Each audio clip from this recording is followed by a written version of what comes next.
pois a min educaron en castelán, non? Como os meus tres irmáns. Entón, en certa maneira, vivín sempre de costas á lingua, non? Era como se houbera aí unha lei escrita, polo menos así o vivín eu cando era rapaz, como que se podía ser galego, pero non demasiado.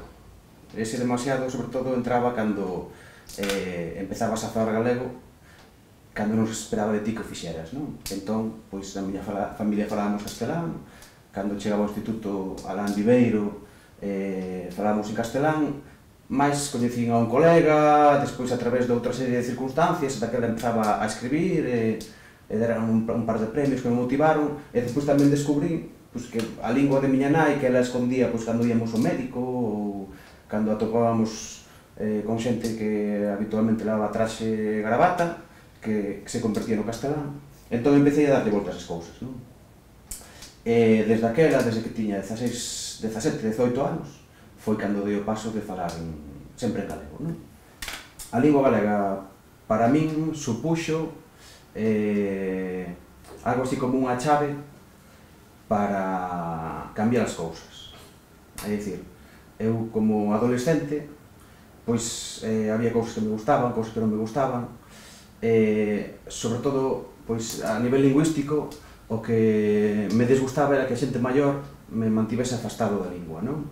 De que esa norma de que os rapaces e as rapazas, pois, canto menos galego falen, pois, mellor, non? Que existía antes e que, en certa maneira, sigue existindo hoxe, pois, realmente era como se me desprazase, non? Entón, eu, cando era novo, empecé a identificar o uso da lingua con abrir portas, con abrir camiños, sobre todo con un proceso creativo a nivel social, non? Porque falar galego ia unido a outro tipo de valores.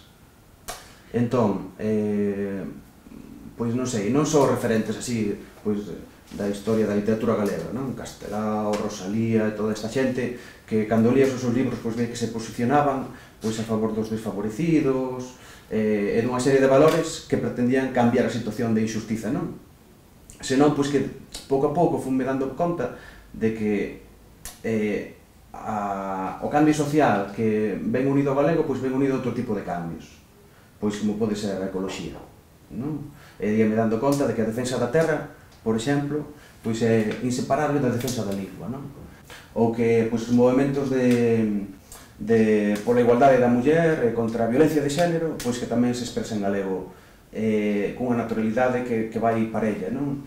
Falar galego supoñía un cambio ou a miña aportación para cambiar esa sociedade que non me gustaba, non?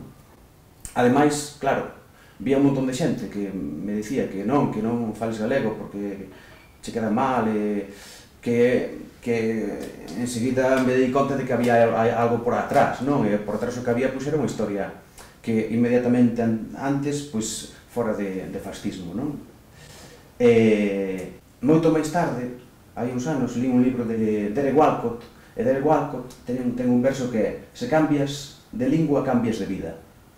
Non? Entón, eu penso que vai asociado o feito de, se falas galego, non? Pois tes outra relación ca túa propia sociedade, non?